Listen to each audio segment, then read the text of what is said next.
Did you plan a revolution? Yeah, we did. What was the plan? The plan was to get everyone on the street. Number one is that we're going to start from, poor areas. Our demands are going to be all about what touches people's daily life. There's been a lot of speculation about Muslim Brotherhood being involved in this uprising. How would you describe yourself and your friends who helped mobilize for the first protests on January 25th? Muslim Brotherhood was not involved at all in the organization of this. Muslim Brotherhood announced that they're not going to participate officially. And they said if the young guys want to join, they're not going to tell them no. If you want to free a society, just give them internet access. Because people are going to, the young crowds are going to all go out and see and hear the unbiased media, see the truth about, other nations and their own nation, and they're going to be able to communicate and collaborate together. Was this an internet revolution? Definitely, this is the internet revolution. I'll call it Revolution 2.0. The Egyptian government right now is talking about change. It's talking about committees, constitutional reform, investigating the last parliamentary elections, respecting the demands of the youth, stopping arrests, liberating the media. What do you think about these messages? This is no longer the time to negotiate, unfortunately. We went on the street on 25th, and we wanted to negotiate. We wanted to talk to our government. We were, knocking the door.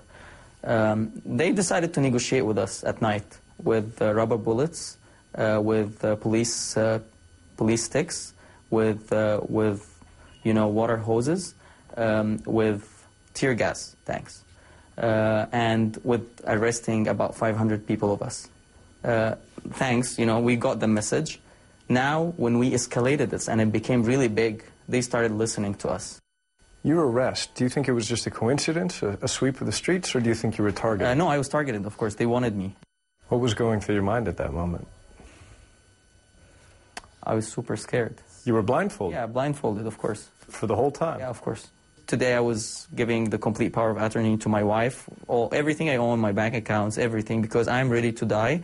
There are tons of thousands of people there ready to die for our dreams. You gave power of attorney to your wife because you think you may die? Yeah, of course. They gave us a lot of promises about, gradual change and so on. But then going back to the interview that Omar Suleiman did a couple of days ago, he said that Egyptians are not ready for democracy now.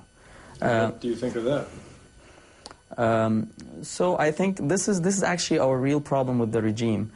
Just the fact that, you get some few people to decide that they are of a better, position to decide for a nation, and then use, media to brainwash people, use the baseball bat to hit those who are, who decide that they want to say no. Do you feel any responsibility? No. I am sorry, but I don't, I am sorry for their loss. I can't forget these people's photos. I still remember them. This could have been me or my brother. And they were killed as if they, if these people died in a war, that's fair and square. You hold the weapon and, someone is shooting, and you died, but no, none of them.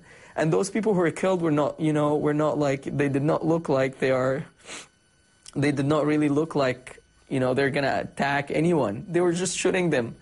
They were shooting them a lot of the times the people were, stand on, the policemen would stand on the bridge and shoot people down. This is a crime. This president needs to step down because this is a crime. And I'm telling you, I am ready to die. I have a lot to lose in this life. I work, or, now I'm on a leave of absence. I work in the best company to work for in the world. I had the best wife, and I love my kids, but I'm willing to lose all of that for my dream to happen. And no one is gonna go against our desire.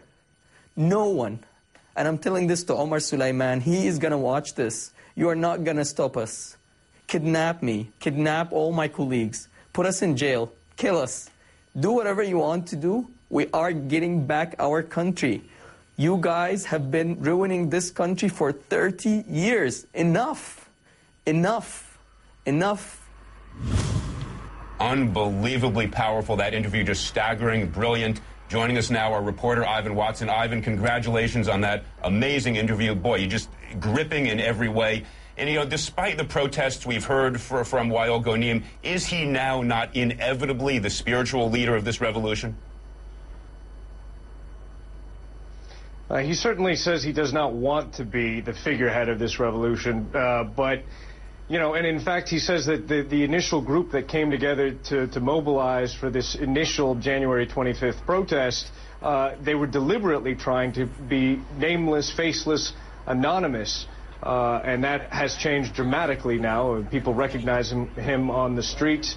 The big question is who can lead, who can speak for this group of people? And I asked him that again and again, and he didn't really give me a solid answer. He did say that perhaps one of his favorite choices to lead a transitional government in the future would be Mohammed El-Baradei, the former head of the International Atomic Energy Agency and the Nobel Prize laureate from Egypt. Ivan, when Wael says that he is now ready to die and he's given his wife power of attorney, that's clearly a very personal decision. But do you get any sense that there are others who are willing to take that same kind of step forward toward complete surrender to the revolution? We saw that last week here, Kathleen. I mean, it was very dramatic. You have men who were spending days and nights sleeping at the barricades that are protecting this little enclave in the center of Cairo, filthy, with bandages on their heads, you know, blood from days and nights of fighting, literally putting their lives on the line.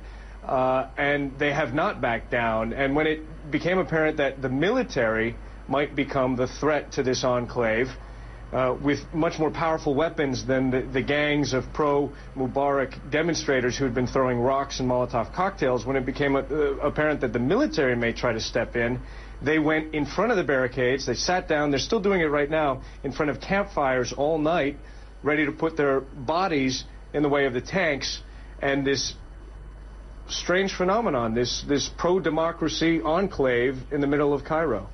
You know, Ivan, it does have the air and sensibility of Tiananmen Square. Let's, of course, hope it turns out differently. One of the most important things that Wael Ghonim said in that tape is that he said this is not the moment for negotiation. It seems to me that as long as Ghonim denies the legitimacy of the ongoing negotiations, then these negotiations cannot succeed. He now is, I think, such an emotional force. When he says they're not real, they're not to be credited, doesn't that, in fact, leave them with no place to go?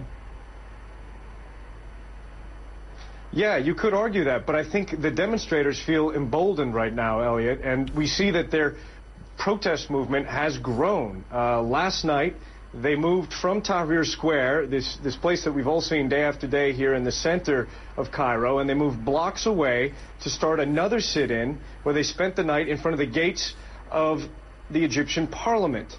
And they were there again today, blocking off that street, and they vow that they will remain there and that they're shifting their tactics. They're going to start moving to other places as well. And the fascinating thing was that the Egyptian army did not stop them from moving in. So they say they're going to shift their tactics, expand their tactics, and continue mounting pressure against this government. And we'll see how far that can take them. You say that Ghonim, when he walks on the street, is now recognized. I just see him as becoming such a pivotal character in this. Has the government responded? Has Suleiman responded? Have they in any way, through their enormous TV and propaganda apparatus, tried to respond to the power of this video? I haven't heard a direct response. We have seen a shift a bit in state television in the last 72 hours. One former state television anchorwoman who just resigned in protest tells me, and she thinks that that's linked to the fact that a statement came all the way from the Prime Minister saying it's time to loosen up restrictions and self-censorship on the state media, and she has detected a definite shift in some of what's been broadcast, some of what the demonstrators argue would be lies. He has helped puncture a lot of the misperceptions that have been deliberately broadcast. when Ghonim, right after coming out of detention on Monday, went to a private Egyptian TV channel, Elliot, and he said, "We are not drug dealers," like state media has said. "We are not criminals. We are not agents of foreign governments. We are Egyptian patriots, and we're here to make our country better." And that really had a ripple effect in Egyptian society. Ivan, on a related issue, Ghonim said that the Muslim Brotherhood had nothing to do with these demonstrations. And, of course, the Brotherhood has now said that they have no interest in running anyone for public office. But as you have talked to people on the street in your interviews, do you feel like that's credible? I mean, I take Ghanim's word. What he said is that the Muslim Brotherhood... What he said is that, Kathleen, the Muslim Brotherhood did not organize, did not participate in the initial January 25th demonstration. It took them days to jump on the bandwagon that was started by what, for all intents and purposes, seemed like upper-class, secular, highly educated young Egyptians. They are the nucleus of what we saw form here. And then the Muslim Brotherhood came in. He says now the Muslim Brotherhood are perhaps 10 to 15% of the demonstrators out there. Other people say maybe it's 30% of the people there. And he did also go on to say, Kathleen, you know, they are welcome to join us. The Muslim Brotherhood have been a bogeyman that has been used, this is his words, by the Egyptian government and by the U.S. government. They are not nearly as dangerous as the Egyptian government would have us think. They are a part of Egyptian society, and they have every right to be a part of this grassroots opposition movement. All right.